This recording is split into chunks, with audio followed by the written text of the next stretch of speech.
우릴 사랑하심이 측량할 수 없도록 넘치게 이게 밝게 변치 않는다는 걸 그를 사랑하는 이 어려워 보이지만 조금씩 이 중국에서 있었던 일인데요. 2014년 9월 달에 있었던 얘기입니다. 라오닝성 다렌이라고 하는 곳에 사는 24살 링잉잉, 이게 발음이 좀 그렇습니다만은 링잉잉이라고 하는 저 누워 있는 여인이요, 머리를 심하게 다쳤어요. 그래서 식물인간이 됩니다. 지금 보시는 장면은 의식을 막 회복했을 때 장면이라고 해요. 어쨌든 간에 머리를 심하게 다쳐서 식물인간 상태가 됩니다. 그래도 좀 불행 중 다행인 것은 옆에 손잡고 있는 사람이 누굴까요? 남자친구입니다. 남편까지는 안 갔고요. 남자친구인데 2살 많은 류펑허 씨가 남자친구였는데, 이 일이 참 그래도 불행 중 다행이다라고 생각하는 것이, 이 링잉잉이 쓰러졌을 때 이 류펑허라고 한 남자친구가 금방 발견을 했대요. 병원으로 옮겼고 또 비록 식물 인간 상태가 되어서 어떻게 될지 내일을 예측할 수 없는 그런 상황이었지만은, 그럼에도 불구하고 이 남자친구 참 어떻게 보면은 그 천사 같은 남자친구예요. 평생을 내가 이 누워 있는 내 여자친구를 돌보며 살겠다라고 얘기를 합니다. 그리고 그것이 지역신문에도 나왔어요. 지역신문에도 보도가 되면서 이 2사람의 수뇌보가 많은 사람들의 심금을 울립니다. 자, 그런데 이 남자친구가요, 그때 당시에 발생한 그 병원비만 무려 4천만 원이 넘게 들었는데, 이 병원비를 다 본인이 내면서 여자친구의 곁을 지켰다고 합니다. 반전이 일어났어요. 어떤 반전? 자, 2년 동안 이 남자친구가 그 곁을 지켰다는 반전. 여러분 뭘 기대하신 거예요? 2년 동안 이 남자친구가 얘기한 것처럼 이 아내는 아니죠, 여자친구를 곁을 지키겠다라고 했던 약속대로 지극정성으로 돌봅니다. 그 지극정성의 결과였는지 기적이 일어났어요. 2년 만에 식물인간이었던 이 여자친구가 깨어난 겁니다. 아멘이죠. 근데 이 여자친구가 깨어나니까요, 2년 동안 지극정성으로 돌보며 병원비까지 냈던 남자친구 류펑허가 도망을 갔습니다. 이 사람이거든요. 왜 그랬을까요? 이 여자친구인 링잉잉이 쓰러져 식물인간이 됐는데 그 범인이 바로 류펑허였기 때문인 거죠. 반전의 반전이죠. 이 2 커플이 원래 이제 빵가게를 운영을 했다고 해요. 근데 이 남자친구가 여자친구에 대한 과잉 보호라고 할까요? 손님이 오면은 당연히 이 빵 얼마예요? 뭐 물을 거 아니에요. 그 남자친구 입장에서는 물론 다른 외간 남자가 내 여자친구한테 말 거는 게 기분 나쁠 수는 있죠. 근데 이건 어디까지나 엄연히 사업 아닙니까? 근데 그것조차도 용납을 안 한 거예요. 웬 남자 손님이 와갖고 말 걸고 가면은 때리기를 수없이 반복했다고 해요. 근데 결국 사단이 나고 말았지요. 이 여자친구인 린 씨가 이 빵을 굽다가 그만 이제 실수를 해갖고 빵을 태웠어요. 그 태운 일을 계기로 해서 얼마나 두드려 팼는지 그만 그 폭행으로 인해서 식물인간이 된 겁니다. 도망친 남자친구의 결과가 어떻게 됐을까요? 감옥에 갔습니다. 징역 3년이라고 하는 중형에 처해지는, 참 처음에 기사가 나올 때는 아름다운 사랑의 수뇌보로 포장이 돼서 모범 남친 그렇게 이제 불렸던 이 류펑허 씨는 악마였던 것으로 드러나게 되죠. 이게 실제 사건이다 보니까 그렇죠. 예.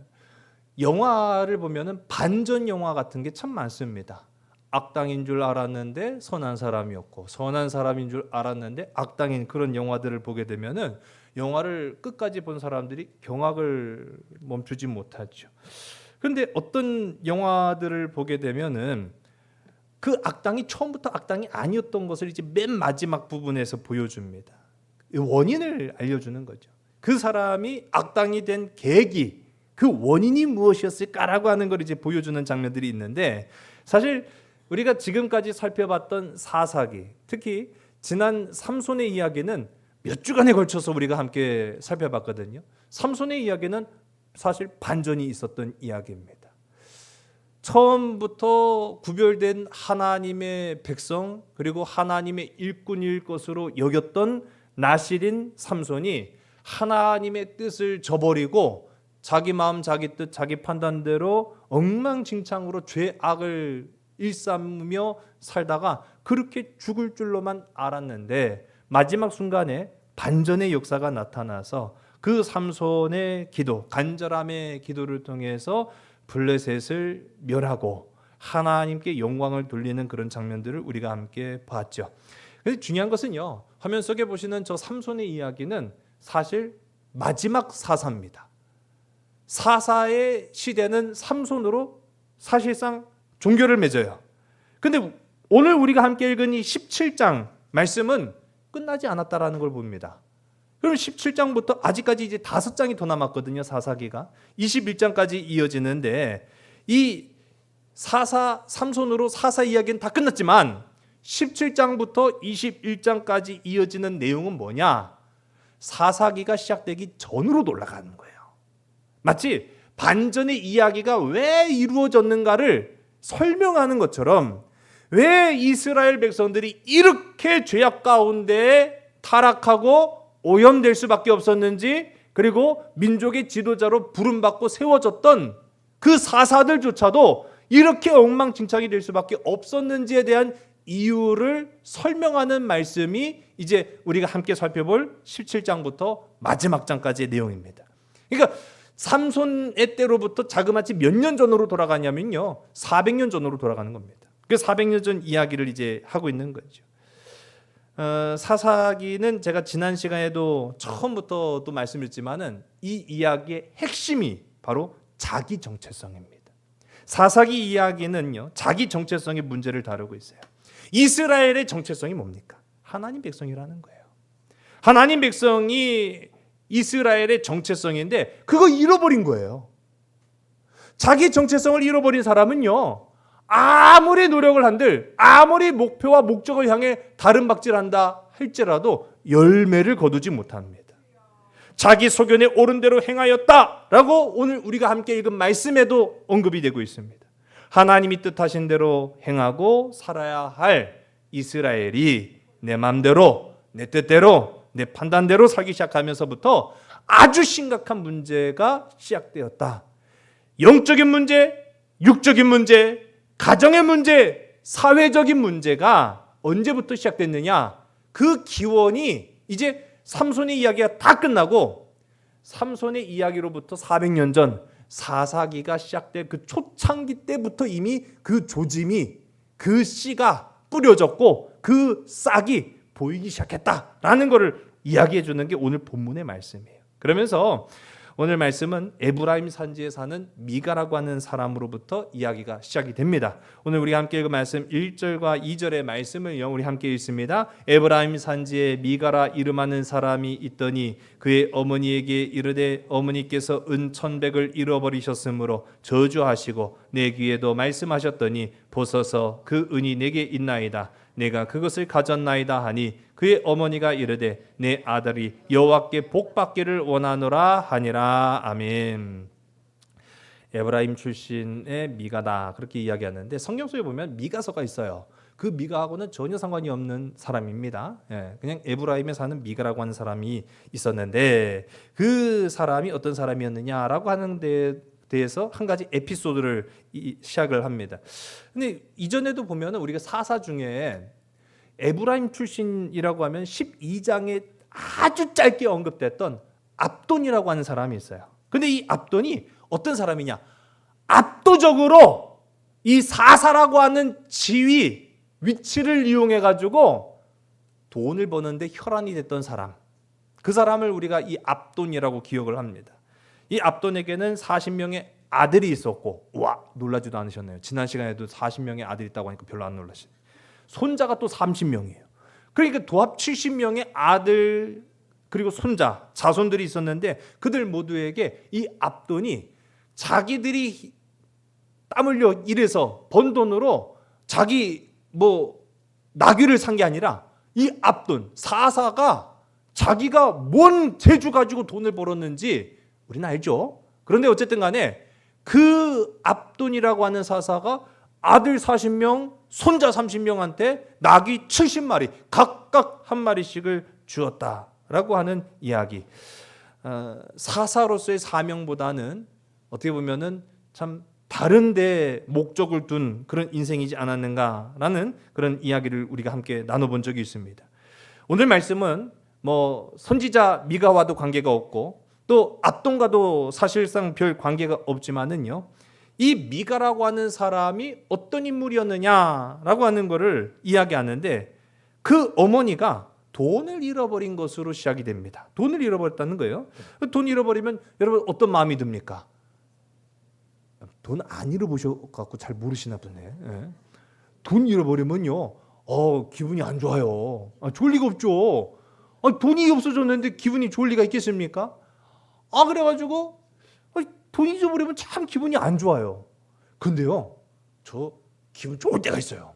언제가 기분 좋을까요? 아이고 참, 왜 이렇게 목살을 또 아니 돈을 주스로 제가 다 있는 건 아니잖아요.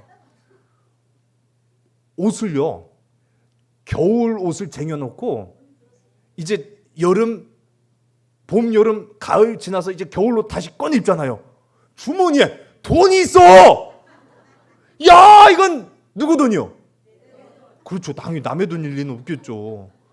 내 돈인데도 내 주머니에서 나온 거 가지고 너무 좋아. 야, 돈 벌었다. 그런 생각 드는 거 아니겠어요? 다 똑같은 마음이시구만요. 근데 아까 전에 돈 잃어버리니까 어떻게 해요? 괜찮아요. 그런 표정이시던데. 돈 잃어버리면 기분 나쁘죠. 그런데 이 어머니, 미가라고 하는 사람의 어머니도 돈을 잃어버렸습니다. 근데 그 돈 잃어버린 금액이 자그마치 은 몇 개요? 1,100. 이게 단위가 아니에요. 그러니까 우리가 이야기하는 원이라든지 또 달러라든지 그런 그 금액의 단위가 아니라 우리 학자들이 생각하기에는 이제 무게였을 것이다. 그렇게 추정을 하는데 1,100개라고 성경 표현합니다. 이 1,100개를 잃어버립니다. 그게 참 잃어버리기 쉽지가 않죠.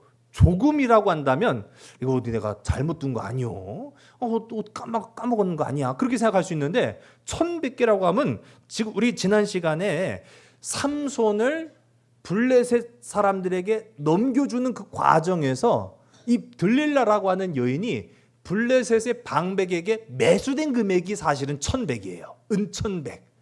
그런데 이 은 1,100을 최소한으로 제가 계산한 겁니다. 최소한으로 계산하면 한 사람의 노동자가 최소한도 10년 동안 일해야 벌 수 있는 돈이에요.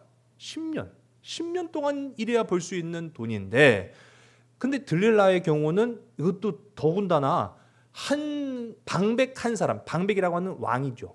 근데 왕 한 사람 앞에 1,100개씩 너한테 줄이다.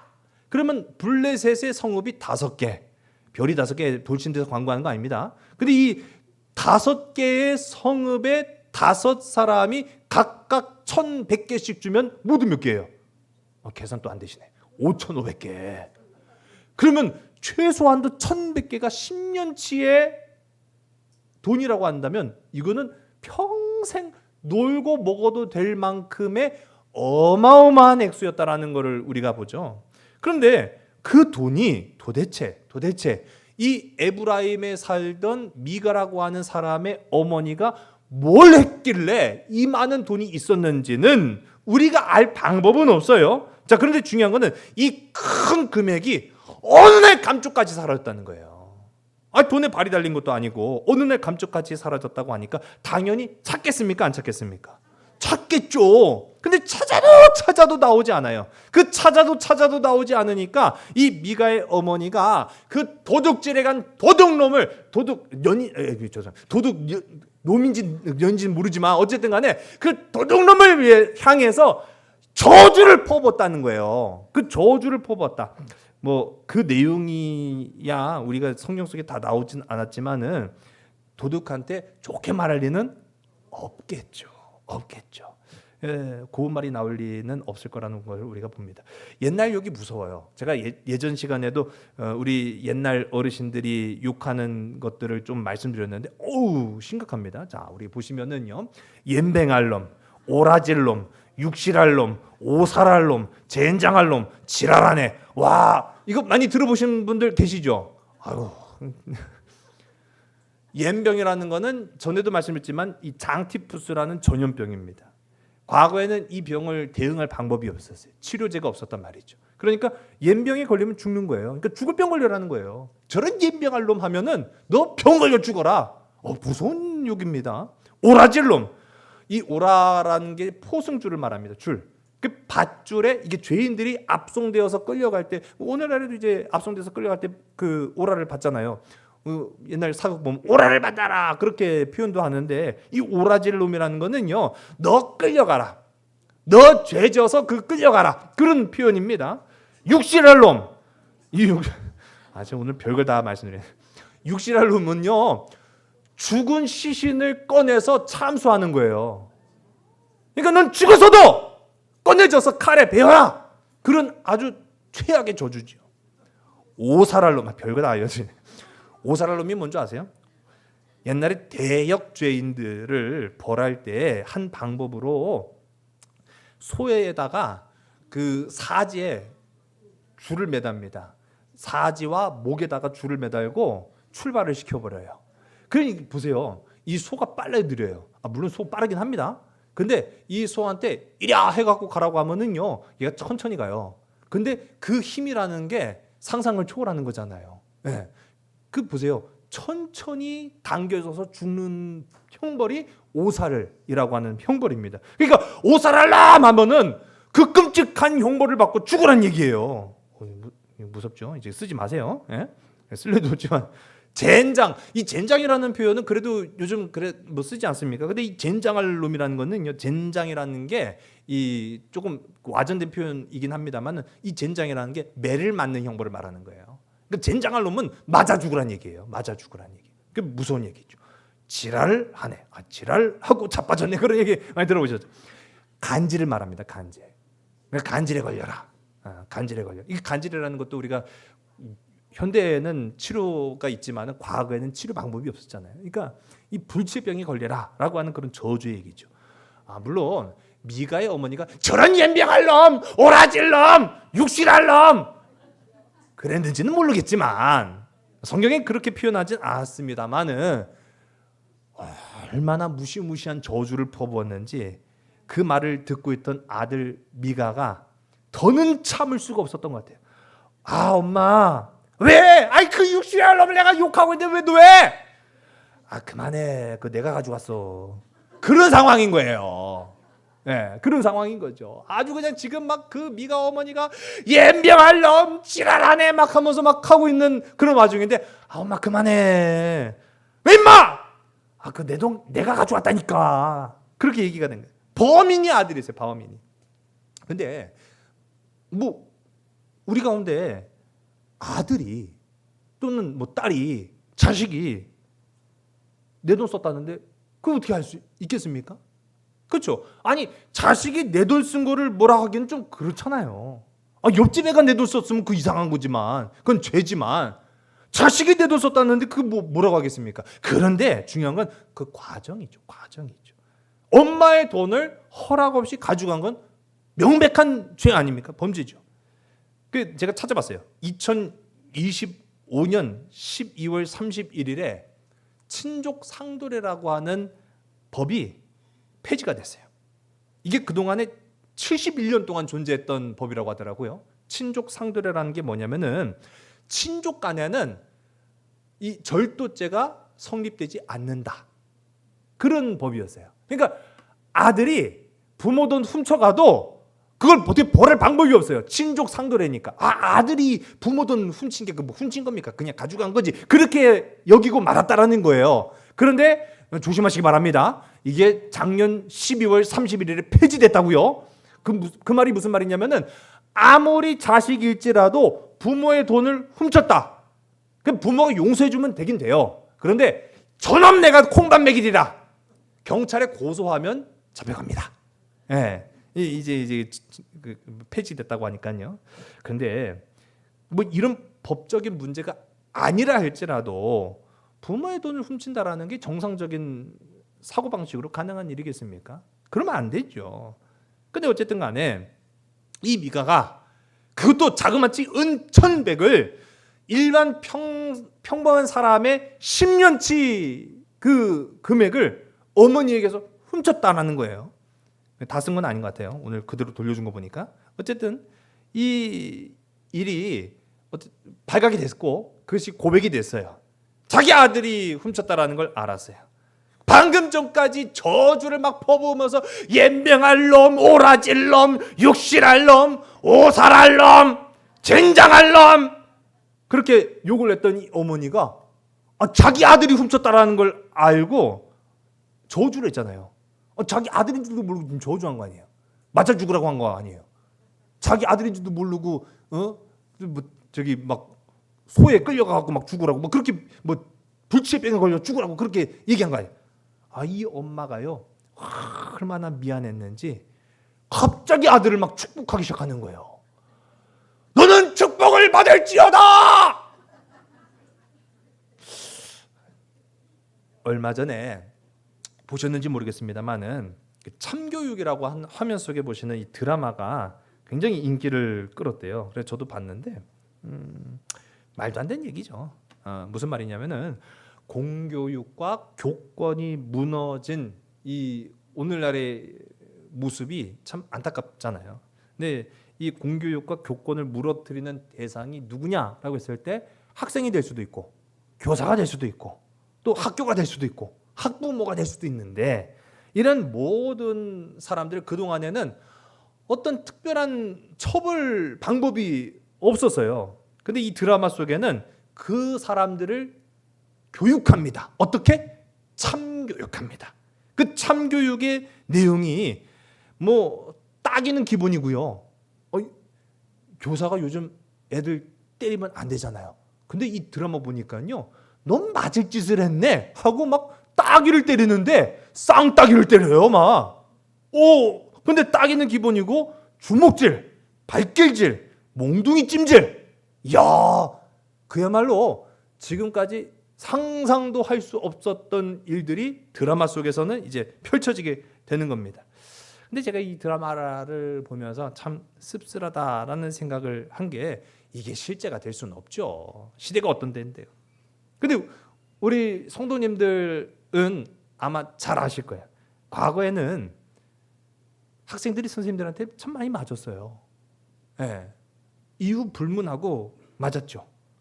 근데 그때 그 학생들이 부모 세대가 되고 난 이후에 우리 자식들만큼은 나처럼 그렇게 학교 다니면서 맞지 않게 할 거다. 나처럼 그렇게 키우지 않겠다. 그렇게 다짐했는지는 몰라도 세상이 뒤집어졌습니다. 바뀌었어요.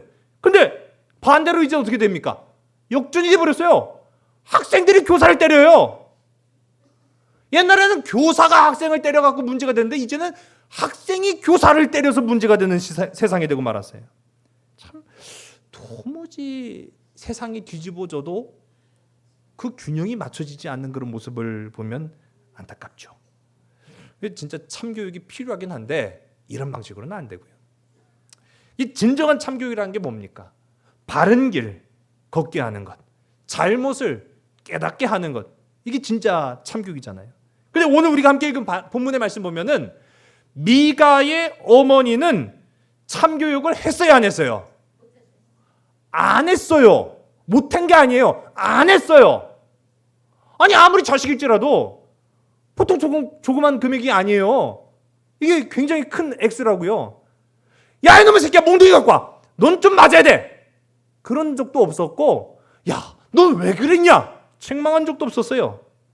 분명히 자식이 잘못하는데도 그것을 바로잡을 생각은 안 하고 오히려 자기 아들이 범인인 줄도 모르고 열심히 저주를 퍼붓고 있었는데 아들인 걸 안 이후에 아이고 어머나 아이고 아들인지도 모르고 내가 그렇게 저주를 해버렸네.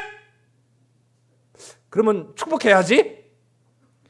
하나님 우리 아들을 축복하여 주시옵소서. 그럼 이게 참교육이 돼요? 이게 바르게 교육이 됩니까? 그렇게 큰 자식이 어떤 삶을 살겠어요? 어떤 생각을 하겠어요? 아, 우리 엄마는 내가 뭔 짓을 저질러도 그 뭔 짓이라는 게 잘한 짓도 있겠지만 잘못한 짓도 있단 말이에요.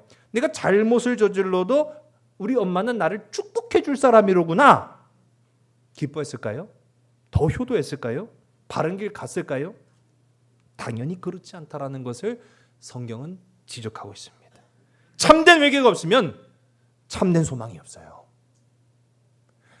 참된 교육이 없으면 참된 사람이 될 수가 없습니다.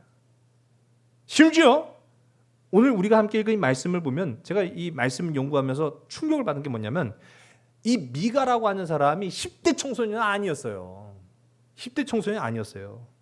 이후에 나오는 이 내용들 가운데 보면은 한 젊은 제사장을 누구처럼 여겼다고 했어요? 자기 아들처럼 여겼다고 했어요.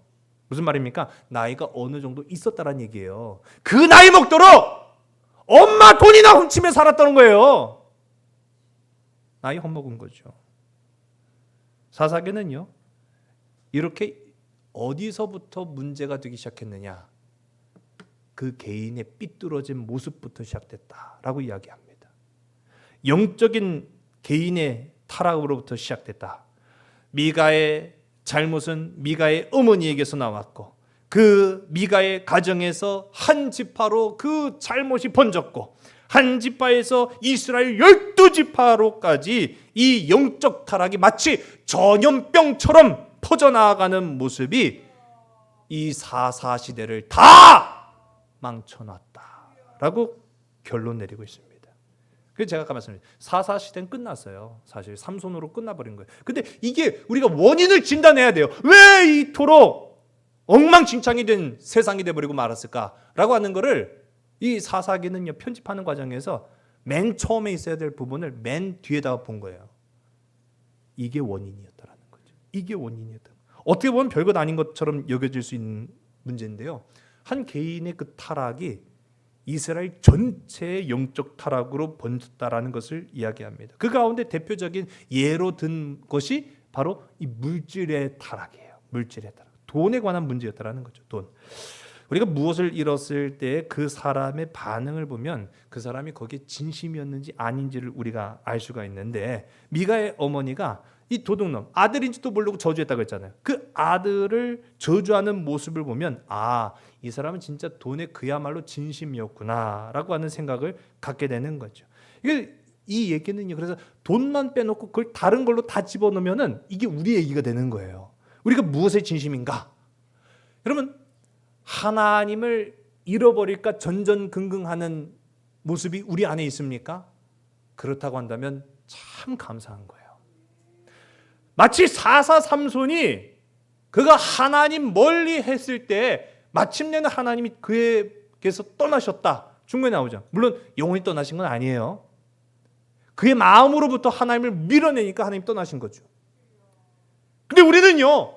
내 안에 계신 하나님이 떠나실까 봐 전전긍긍하는 모습이 있는지 아니면 내 안에 돈이 사라질까 명예가 사라질까 건강이 사라질까 전전긍긍하고 있지는 않은가. 우리 한번 좀 우리 스스로가 점검해 볼 필요가 있다는 거예요. 미가 어머니는 아들을 저주한 게 마음에 걸려서 즉각적으로 그 순간 하나님 앞에 복 받기를 구원합니다. 원합니다. 간구합니다. 간청합니다. 그 음식이 먹다가요 떨어지잖아요. 그 몇 초 안에 집어 먹으면 안전할까요? 3초, 15초, 어떤 분은 뭐 3년 뭐 그러는데 음식이 땅에 떨어지면 몇 초 안에 집어 먹으면 그 안전할까요? 아니래요. 제가 저희도 말씀을 드렸던 것 같은데 떨어지는 순간 오염되는 거예요. 그런데 우리가 이제 미신이죠. 미신일 수도 있고 잘못된 그런 그 생각인데 떨어지자마자 바로 집어먹고 괜찮아. 지금 미가 어머니가 똑같은 거예요. 저주하자마자 바로 축복하면 괜찮아. 저주했어도 금방 내가 다시 축복하면은 괜찮을 거야. 미신적 동기죠. 이게 어떻게 하나님이 원하신 일일 수 있겠습니까? 하나님 결코 그렇게 행하지 않으시죠. 여기서 더 나아가서 이 미가 어머니의 행동이 굉장히 기상천외해요. 우리 3절의 말씀을 우리 화면을 보시고 함께 있습니다. 미가가 은 1,100을 그의 어머니에게 도로 주매 그의 어머니가 이르되 내가 내 아들을 위하여 한 신상을 새기며 한 신상을 부어 만들기 위해 내 손에서 이 은을 여호와께 거룩히 드리노라. 그러므로 내가 이제 이 은을 내게 도로 주리라. 아멘. 자, 오늘 본문 말씀이요. 우리 아까 전에 이제 봉독할 때 본문 말씀 쭉 읽으면서 아멘, 아멘, 그렇게 되기를 원합니다. 그렇게 생각하시는 분 혹 계시다라고 한다면 회개하셔야 돼요. 오늘 본문 말씀 1절부터 13절 끝절까지 중에 거룩하고 경건하며 아름다움이 하나님이 기뻐하실 말씀 단 한 구절도 없습니다. 오늘 말씀 보면 이게 뭐 하나님께 영광 돌아간 내용 아닙니까? 라고 생각할 수 있는데 보세요. 자, 이 도둑놈이 자기 아들인 걸 안 이 어머니 그리고 아들이 어머니한테 그 돈 한 푼도 안 썼네요. 사실은 그 도로 돌려주겠다라고 얘기를 해요. 근데 이 어머니가 갑자기 뭐라고 얘기를 하느냐? 야, 그럴 것이 아니라 야, 내가 지금 저주한 거 있는데 그 축복을 받아야 될 거 아니냐? 그 축복을 받으려면은 하나님께 영광을 돌려야 되는데 이 돈 가지고 우상 좀 만들어라. 뭔가 좀 이상하게 들리지 않으세요? 그게 정상인 거예요. 이상하게 들렸다고 하면 그게 정상입니다. 이게 옳게 들렸다고 하면 그거 좀 이상한 거죠. 아니, 이 돈 가지고 가서 우상 좀 만들어 오라는 거예요. 이 돈 가지고 가서 우상을 만들어서 하나님께 영광을 돌려라 라고 얘기를 해요. 어머니의 기행이 여기서 끝이 아닙니다. 우리 4절의 말씀을 함께 읽습니다. 미가가 은 1,100을 그의 어머니에게 도로 주었으므로 어머니가 그 은 200을 가져다 은장색에게 주어 한 신상을 새기고 한 신상을 부어 만들었더니 그 신상이 미가의 집에 있더라. 아멘. 자, 보세요. 아까 이 어머니의 기행이 막 나타나는 게죠. 저주를 했더니 아들이었고 그 아들인 걸 알고 축복을 하려고 하는데 그 은 1,100을 가져다가 야, 우상 만들어서 하나님께 영광을 돌리자라고 했는데 아들이 돈을 줬단 말이에요. 그 돈 가지고 은 1,100을 가지고 우상을 만들었죠. 그 중에 얼마만 사용한 거예요? 어머나? 아들은 1,100을 돌려줬단 말이에요. 엄마, 내가 다 쓰고 200밖에 없어. 그러면 야, 아유, 그 200이라도 가갖고 그냥 은장색한테 가서 우상 만들어 오라고 야. 그러면 이해가 돼요. 근데 은 1,100을 다 돌려줬단 말이에요. 근데 그 가운데 200만 가지고 은장색을 찾아갔어요. 왜 그랬겠습니까? 갑자기 아까운 생각이 든 거예요. 기행이라고 제가 말씀드렸잖아요. 아니, 그 돈마저도 아까운 생각이 들어가지고 그 1,100 가운데 200만을 가지고 이 신상을 만드는데 화면에 보시면은요. 우리 5절의 말씀까지 우리 함께 읽어야 됩니다. 시작. 그 사람 미가에게 신당이 있으므로 그가 에봇과 드라빔을 만들고 한 아들을 세워 그의 제사장으로 삼았더라. 아멘. 이 진짜 오늘 본문의 말씀은요, 한 구절도 마음속에 담고 돌아가지 마시기 바랍니다. 이 말씀을 깨달아졌다고 한다면 깨닫고 회개하고 우리의 삶이 혹 그러지 않았는지 되돌아보시고 점검하는 시간이 되시길 간절히 소원합니다. 이 미가의 집에 신당이 있었다는 거예요. 신당이 있었다? 여러분, 하나님을 섬기는 곳은 이 시대 여러 곳이 있을 수가 없다는 걸 우리가 알죠. 오직 여호와께 번제를 드릴 수 있는 장소는 성막이 있는 곳밖에 없었어요. 그런데 이 미가의 집 안에 여호와께 예배를 드릴 수 있는 신당이 있었다라고 이야기를 합니다. 그래서 그곳에 에봇과 드라빔을 만들어 놓고 또 거기다가 제사장도 세우는 그런 모습을 하면서 보시면은요, 이 무릎 꿇고 제사를 드리는 이 미가의 모습과 그 집 안에 에봇, 제사장이 입는 옷이란 말이에요. 제사장이 입는 에봇과 금으로 만든 드라빔, 그리고 그 옆에 제사장이 있는데 이 제사장은 개인 제사장이에요. 개인 제사장을 두었다라고 이야기합니다. 아주 오늘 본문 말씀은요, 어질어질합니다. 이 종교 혼합주의라고 얘기하거든요. 제가 전에도 말씀드렸어요. 그 필리핀에 제가 갔더니 거기에 이제 트라이시클이라고 하는 대중교통 수단이 있는데 거기 보니까 교통사고가 아주 빈번하게 일어나니까 이걸 좀 막기 위해서 그들이 간절한 신앙을 가지고 살아가는데 마리아상 밑에 기도하는 사무엘의 그 그림, 기도하는 사무엘 그림 밑에 부처 밑에 뭐 아주 별의별 게 막 줄줄줄줄 마치 소세지처럼 달려 있는 거예요. 이해가 안 갔어요. 보니까 이들의 신앙이 이렇구나. 어찌됐든 신이 누구든지 간에 누가 들었든지 간에 내게 복을 달라고 하는 그 개념, 이게 혼합주의거든요. 부처와 하나님을 동시에 어떻게 섬길 수 있겠습니까? 근데 오늘 말씀 보니까 이 미가의 집에는요, 하나님을 상징으로 하는, 하나님의 영광을 상징으로 하는 에봇이 있고 우상을 상징으로 하는 드라빔이 같이 있어요. 그리고 거기 제사장이 있는데 개인 제사장이래요. 개인 제사장. 이게 엄청난 영적 재앙을 불러 일으켜 올 줄은 미가도 미처 생각하지 못했다라는 겁니다.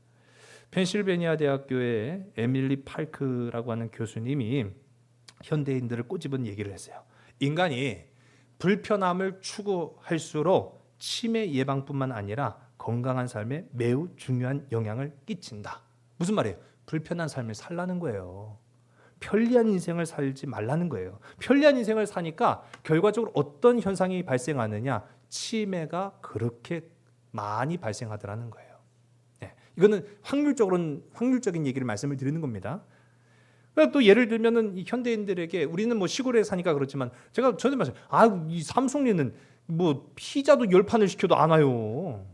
치킨도 안 오고. 근데 우리가 도시만 조금만 가더라도 현대인들에게 없어서는 안 되는 필수가 뭡니까? 배달 음식이잖아요. 배달 음식. 얼마나 간편합니까? 전화만 하면 손가락 몇 번만 두드리면은 음식이 딱딱딱딱 오니까 얼마나 좋습니까? 근데 그 간편함이 인간의 몸을 망친다라는 거죠. 그러니까 기계에 의존하면은요, 뇌를 사용하지 않는 이 편리함이 치매를 급속도로 앞당긴다라는 연구 결과가 나오니까 이 펜실베니아 대학교의 교수가 간편하게 살지 말자. 인간들이요, 불편함을 기쁘게 여겨라. 그렇게 얘기했다는 거예요. 여러분, 예배를 드리기 위해서 예물을 준비하고 의복을 단장하고 성전을 찾는 일은 매우 번거로운 일입니다. 오늘 교회에 나온 저와 여러분 참 훌륭합니다. 네, 옆에 계신 분들한테 참 훌륭합니다 하고 서로 칭찬 좀 하자고요. 시작. 참 훌륭합니다. 네. 교회 나오시려고 이빨이라도 한번 닦으셨을 거 아니에요. 얼마나 훌륭한 일이에요. 네. 집에만 종일 있어봐요. 이를 닦을 일이 있나, 머리를 감을 일이 있나. 근데 교회 가니까 머리도 감고 의복을 단장하고 교회에 온단 말이에요. 여러분, 이 불편함이 개인의 경건성을 유지시켜주는 겁니다. 이 불편함이 우리의 영적 건강을 지켜주는 것입니다. 우리가 과거 코로나 팬데믹 시대에 몇 년 동안 우리가 모임을 막 정부에서 막아버리고 막 그래가지고 참 애를 썼잖아요. 그 가운데 그래도 우리가 좀 최소한의 인원으로 예배를 제한하겠습니다. 그렇게 하기도 하고 영상 예배로 대신하기도 하고. 근데 결론은 뭡니까? 예배는 모여야 된다는 거예요. 예배는 모여야 돼요. 하나님 앞에 나와야 돼요. 그 불편함을 감수해야 되는 겁니다. 그때 우리 영이 사는 거예요. 그때 살아있는 예배가 되는 거예요. 영상은 그래도 제가 꾸준히 올리는 이유가 뭔지 아시죠? 이건 보조적인 수단이에요. 그 한 주간의 말씀을 계속 붙들고 살자라고 하는 그런 의미지, 영상 예배만 난 드리겠다라고 하는 것은요, 잘못된 생각이에요.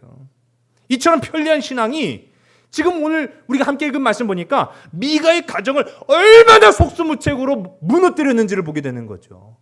갈 필요 없어요. 하나님의 성전에 성막에 갈 필요 없어요. 개인 신당을 만들어 놓고 돈이 있으니까요.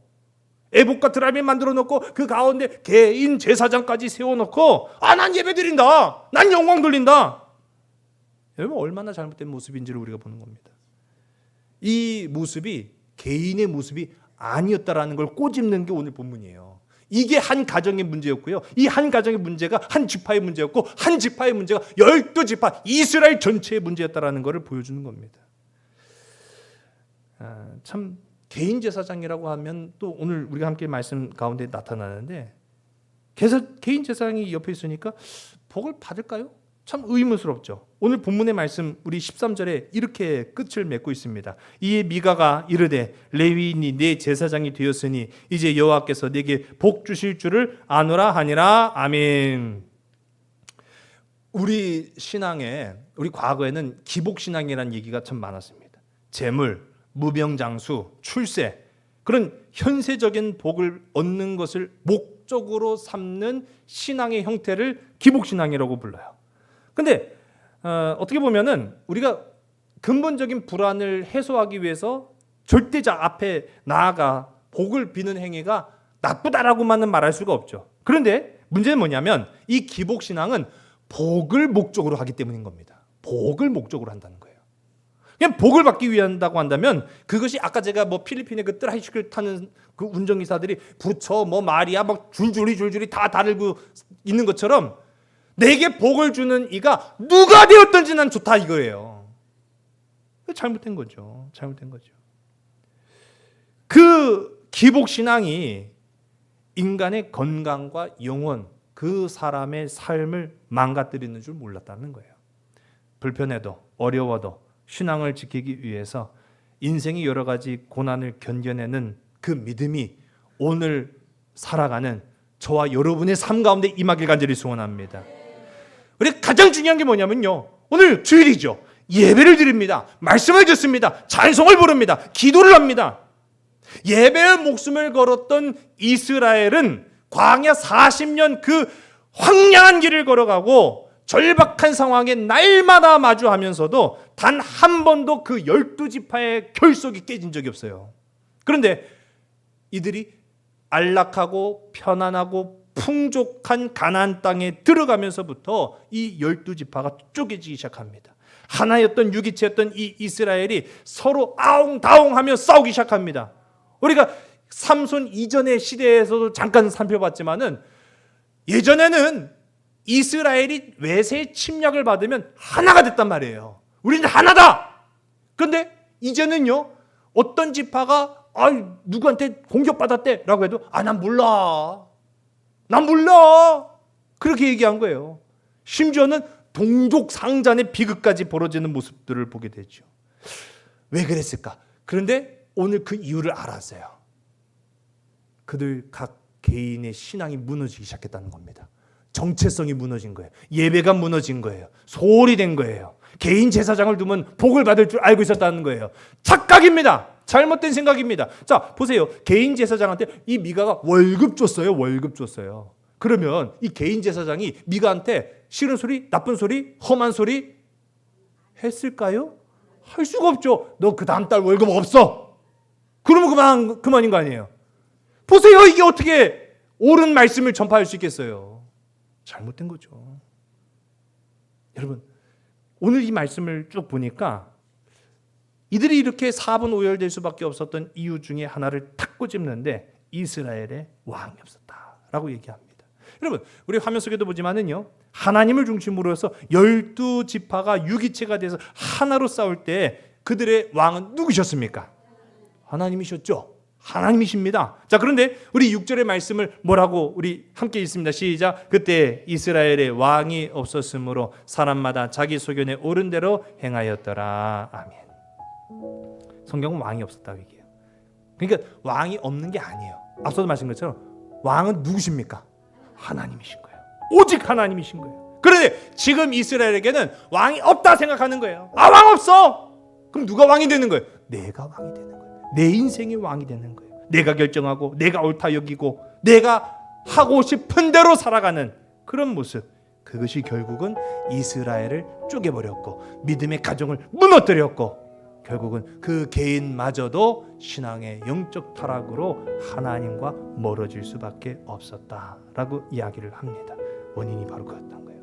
쉽게 편하게 그저 복만 받자라고 생각했던 이 미가의 모습이 우리의 모습이 되어서는 안 된다라고 하는 이야기가 오늘 말씀의 결론이고 교훈이라는 사실입니다. 우리 한번 따라 여호와만이 왕이십니다.